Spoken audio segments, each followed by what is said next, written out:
ஓம் சாய்ராம். என் அன்பு குழந்தையே, இந்த நல்லதொரு விடியலில் நீண்ட நேரமாக நல்ல செய்தி உனக்கு சொல்வதற்காக உன் சாயப்பா காத்திருக்கிறேன். என்னை உன் அப்பாவாக நினைத்தால் என்னை உள்ளே அழைப்பாயா என் செல்லமே? கவலைப்படாதே. ஓம் சாய்ராம், ஓம் சாய்ராம் என்று ஒரு 6 முறை பதிவு செய்துவிட்டு உன் சாயப்பா சொல்வதை கவனமாக கேள் என் செல்லமே.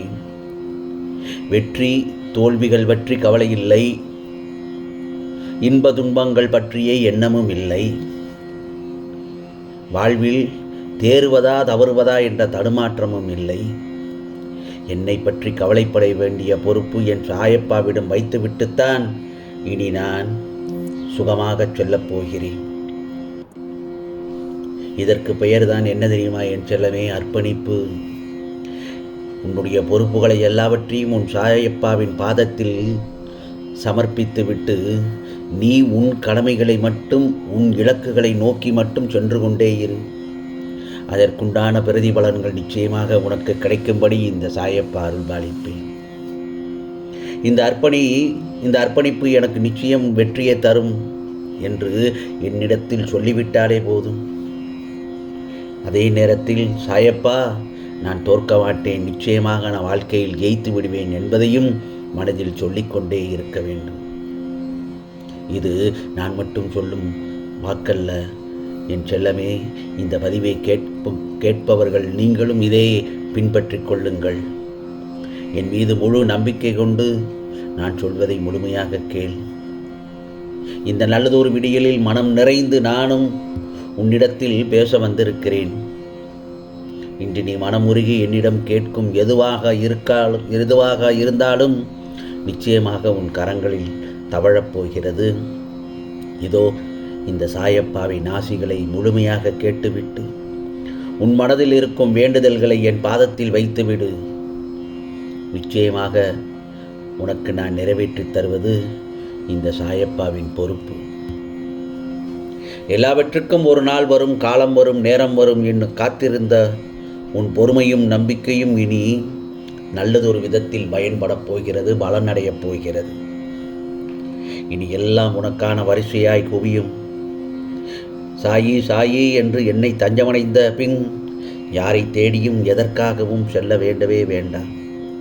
அதற்குண்டான அவசியமும் இருக்காது என் செல்லமே. உனக்கு தேவையான அனைத்தும் இந்த சாயப்பாவின் அருளால் உன்னை வந்தடையும். கவலைப்படாதே. வெற்றி என்பது இறைவனின் பரிசு, தோல்வி என்பது இறைவனின் சோதனை. வெற்றி என்பது இறைவனின் பரிசு, தோல்வி என்பது இறைவனின் சோதனை. இந்த சோதனை கடந்தால்தான் பரிசு கிடைக்கும். இப்போது நீ தோல்வியினை கடந்து வந்து விட்டாய். இனி நீ வெற்றி கனியைத்தான் பறிக்கப் போகிறாய். அந்த வெற்றியை நோக்கி பயணிக்கவும் போகிறாய். கடந்த கால கசப்புகளை எல்லாம் மறக்க முடியாமல் திணறிக் கொண்டிருக்கிறாய். ஏன்? கடந்த கால விஷயங்கள் மலையளவு போன்று பாரமாக இருக்கலாம், அல்லது அது நல்லதொரு பாடத்தை கொடுத்த பரிசாக கூட இருக்கலாம். அதை நீ சரியாக புரிந்து கொண்டு நீ நினைவில் வைத்து கொண்டால் அதுதான் மிக மிக முக்கியம். உன் கடந்த காலத்தை பார்க்கும் விதமே உன் எதிர்காலத்தை உருவாக்கும் விதமாக இருக்கும்.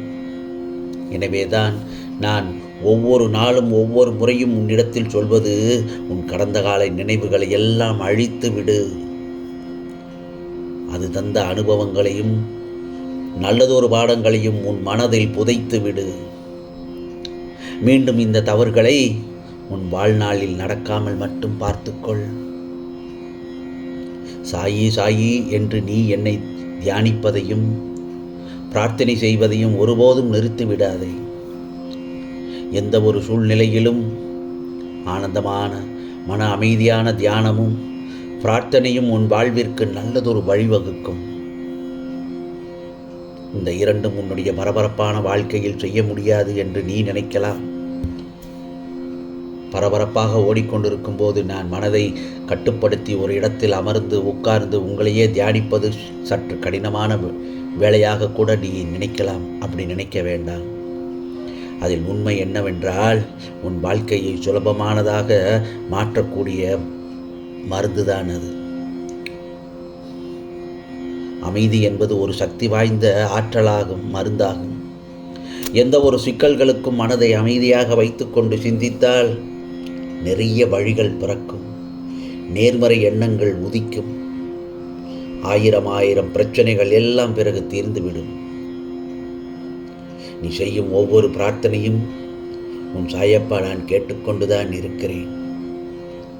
உனக்கு ஏதாவது வேண்டுமென்றால் யாரையும் நாடி போகாதே, என்னிடத்தில் மட்டும் அமைதியாக என் அருகில் வந்து சாயப்பா எனக்கு நல்லதை செய்து தாருங்கள், நான் நினைத்ததை நடத்தி காட்டுங்கள் என்றும் என்னிடத்தில் மனம் விட்டு பேசு. உனக்காக நான் இருக்கிறேன். ஏனென்றால் ஆள் மனதில் இருந்து கேட்கும் எதுவென்றாலும் உன் நிச்சயமாக நிறைவேற்றி தருவது இந்த சாயப்பாவின் கடமை.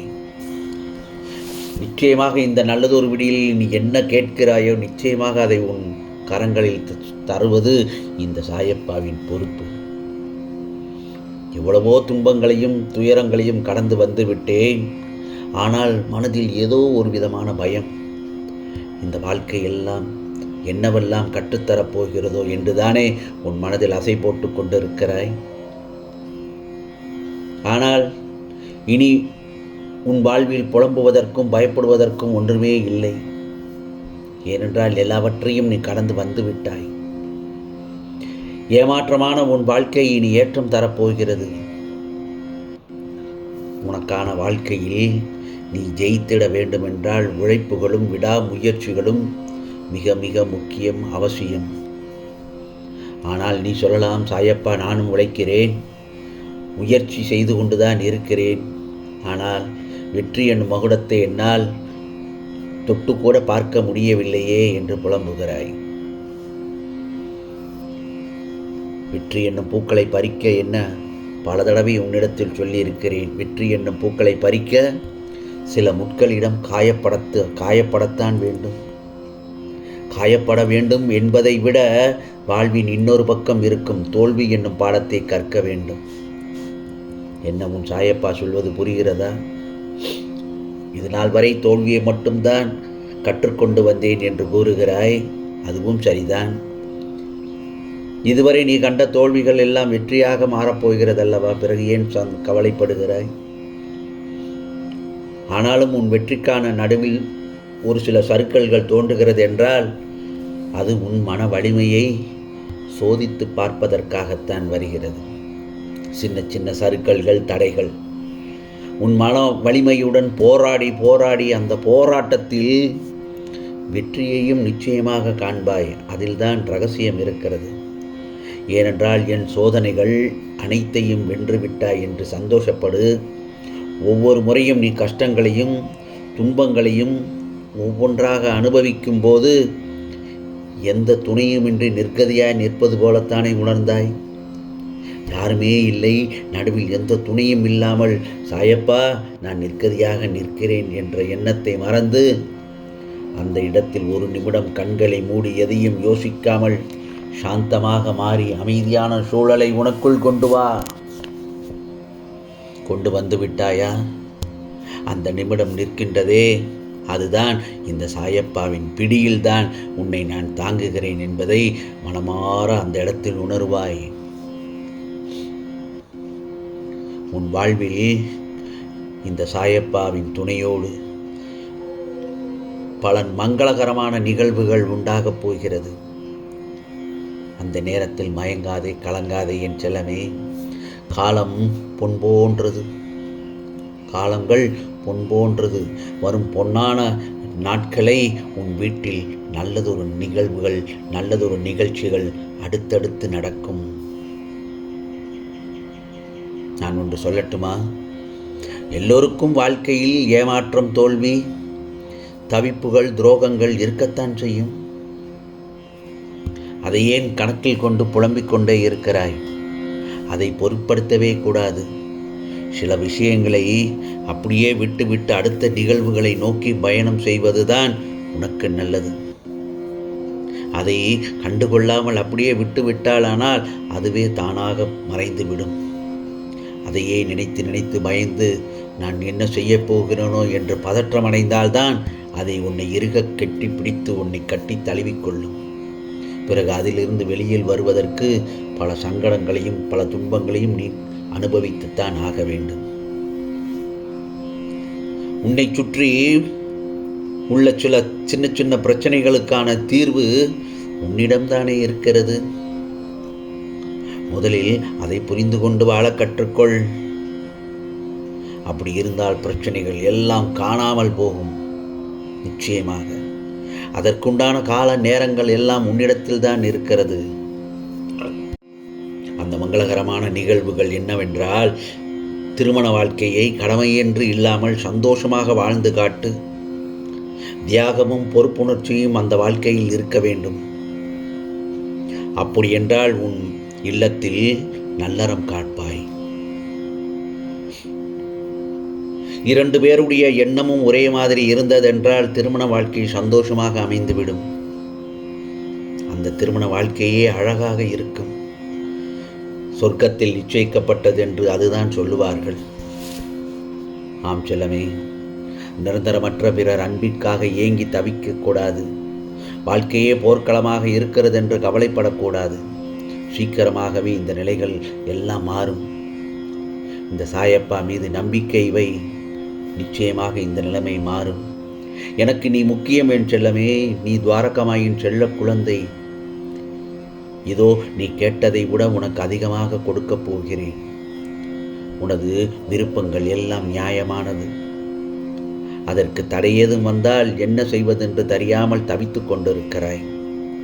கவலைகளை எல்லாம் தூர வைத்துவிட்டு சலனமற்ற என் பாதங்களில் சரணடைந்து விடு சாயி சாயி என்று.